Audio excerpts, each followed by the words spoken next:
Euclidean geometry में पढ़ रहे थे कि ऑर्थोगोनल ट्रांसफॉर्मेशन क्या होता है और रेगुलर ट्रांसफॉर्मेशन क्या होता है। अब हम उसकी एक मजीद एग्जांपल करते हैं और सीखते हैं कि ऑर्थोगोनल ट्रांसफॉर्मेशन और रेगुलर ट्रांसफॉर्मेशन क्या चीज़ होती है। तो हम बात को एक एग्जांपल से स्टार्ट करते हैं कि हमारे पास एक लीनियर कॉम्बिनेशन है y1 y2 y3, वो इक्वल है cos theta 1 sin theta 0 1 0 minus sin theta 0 cos theta into x1 x2 x3. Show that it is given that given matrix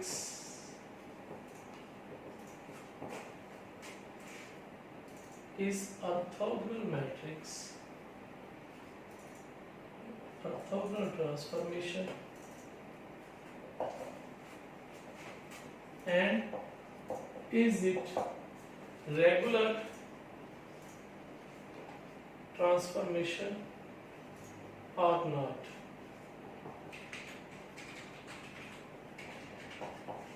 ये दो चीजें हमने इसको दिखानी है कि ये ऑर्थोगोनल ट्रांसफॉर्मेशन है या नहीं है, और दूसरा ये रेगुलर ट्रांसफॉर्मेशन है या नहीं है। तो हमारे पास जो मैट्रिक्स ए है,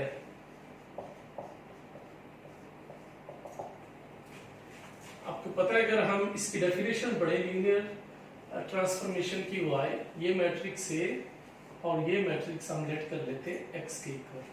तो हमारा सारी डेफिनेशन डिपेंडिंग है a पे।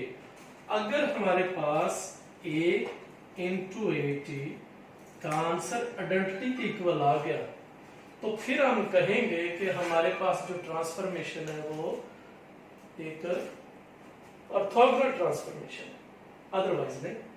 तो हम जो मैट्रिक्स है उसका ट्रांसपोज लेते हैं और उसको मल्टीप्लाई करते हैं ए से और देखते हैं हमारे पास आइडेंटिटी मैट्रिक्स है वो आता है या नहीं आता। तो ए हमारे पास ये है, where A matrix is equal to cos theta 1 sin theta 0 1 0 minus sin theta 0 cos of theta. और इसका हम जैसे ट्रांसपोज लेंगे ये बन जाएगा cos theta 1 sin theta 0 1 0 minus sin theta 0 cos theta. तो ये आ गया हमारे पास, ये मैट्रिक्स ए है और ये ट्रांसपोज ऑफ मैट्रिक्स ए है। अब हम a को a t के साथ मल्टीप्लाई करेंगे और देखेंगे हमारे पास आइडेंटिटी मैट्रिक्स आता है या नहीं आता। तो a को जब हम a t के साथ मल्टीप्लाई करेंगे तो हमारे पास आएगा a हम लिखेंगे cos theta 1 sin theta 0 1 0 minus sin theta 0 cos theta into cos theta 0 minus sin theta 1 1 0 sin theta 0 cos theta. अब हम मल्टीप्लाई करते हैं इनको,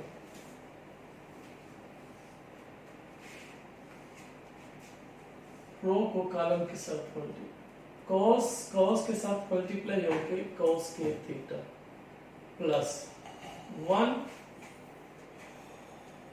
के साथ मल्टीप्लाई होके 1 आ गया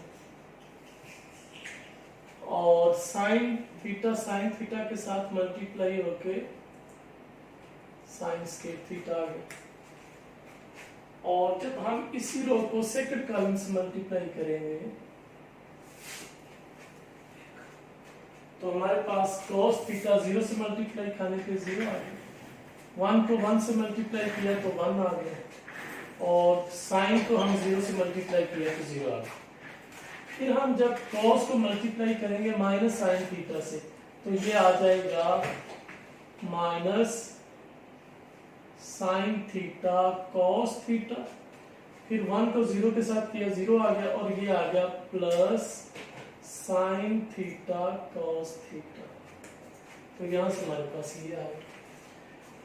अब हम सेकंड रो को लेंगे और इसी तरह कॉलम्स के साथ मल्टीप्लाई करेंगे। जब हम 0 को कॉस के साथ तो 0 हो गया, 1 को 1 के साथ करेंगे तो 1 आ गया, 0 को साइन के साथ करेंगे तो 0। अब 0 0 के साथ मल्टीप्लाई को 0, 1 1 के साथ मल्टीप्लाई होकर 1 आ गया, और 0 0 के साथ मल्टीप्लाई होकर 0 हो गया।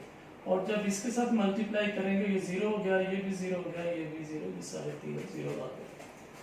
और इसी तरह ये minus sine theta cos theta के साथ मल्टीप्लाई होके minus sine theta cos theta 0 0 के साथ, और ये आ गया साइन थीटा कॉस थीटा।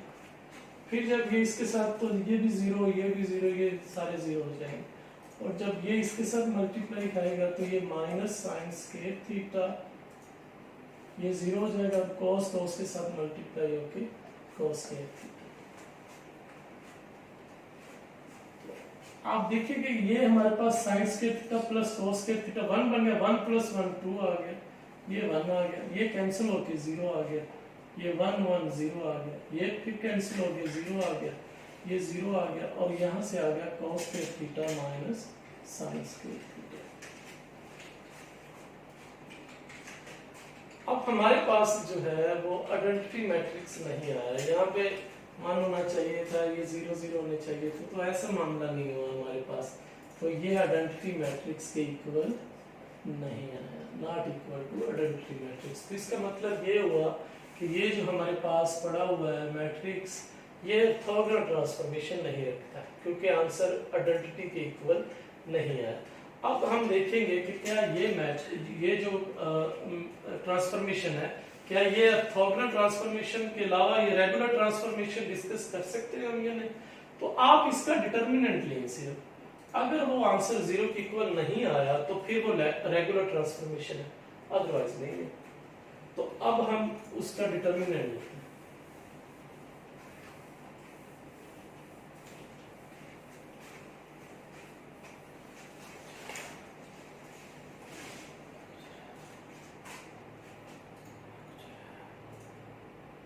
जी, इसका अब हम डिटर्मिनेंट ए हमारे पास था cos theta 1 sin theta 0 1 0 minus sine theta 0 cos of theta.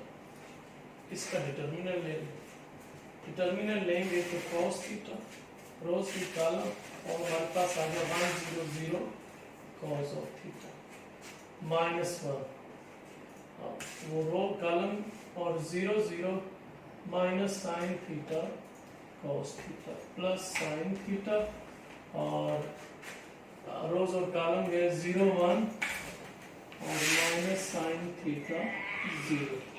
तो यहां से हमारे पास आ गया cos theta into cos theta minus, और ये तो 0 रो आ गई, क्योंकि 0 रो आ जाए डिटर्मिनेंट सारा 0 हो जाता है, और यहां से हमारे पास आ जाएगा 0 plus sine theta.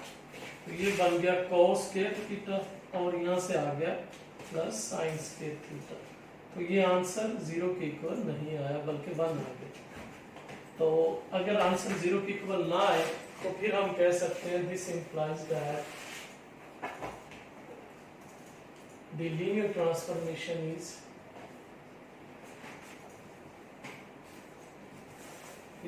Regular transformation.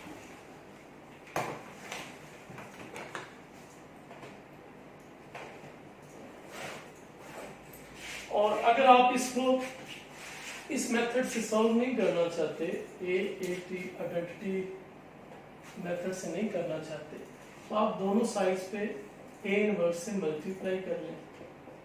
A inverse से जब आप मल्टीप्लाई करेंगे तो आपको पता है कि अगर मैट्रिक्स पड़ा हो और साथ में इनवर्स भी हो तो फिर वो आइडेंटिटी मैट्रिक्स के इक्वल आ जाता है। तो फिर आप इस तरह से भी साबित कर सकते हैं कि अगर आपका ट्रांसपोज और आपका इनवर्स एक ही आ जाए तो फिर हम कहेंगे जो आपके पास ट्रांसफॉर्मेशन है वो ऑर्थोगोनल ट्रांसफॉर्मेशन है। अगर ये इक्वल नहीं आते तो फिर वो आपकी नॉन ऑर्थोगोनल ट्रांसफॉर्मेशन होगी। तो चाहे आप इनवर्स के मेथड से कर लें, चाहे आप इस मेथड से कर लें, बात एक ही है।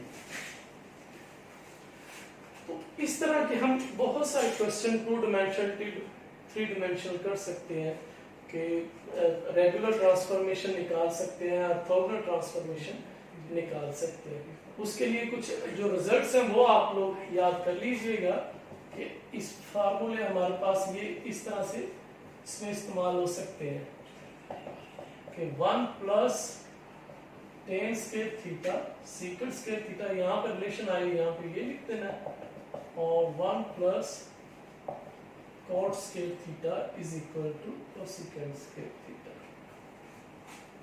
और इसी पैटर्न से sin थीटा और cos theta is equal to tan theta, cos theta और sin, ये मैट्रिक वाले फार्मूले। तो मतलब वो टेक्निक आप वहां पे इस्तेमाल करके फार्मूला आए तो आपने उसको कन्वर्ट कर देना। कहने का मतलब ये आपकी आइडेंटिटी आंसर में आनी चाहिए। आइडेंटिटी उतने ही आर्डर की आएगी जितने आर्डर का आपका मैट्रिक्स ए हुआ करेगा। अगर ये 3x3 आर्डर का है तो आइडेंटिटी भी आपके पास 3x3 आर्डर की ही आएगी। और ये आपको पता है कि अगर किसी का हमने डिटर्मिनेंट निकालना हो किसी मैट्रिक्स का तो उसके लिए स्क्वायर मैट्रिक्स होना जरूरी है। तो ये जब भी वो लिखा करेंगे या तो 2x2 का होगा या 3x3 का या 4x4 का, यानी स्क्वायर मैट्रिक्स होगा। ये रेक्टेंगुलर मैट्रिक्स नहीं हो सकता। रेक्टेंगुलर मैट्रिक्स का डिटर्मिनेंट एग्जिस्ट नहीं करता। तो जैसे ही वो मैट्रिक्स दिया करेगा स्क्वायर मैट्रिक्स दिया करेगा, रेक्टेंगुलर नहीं देगा।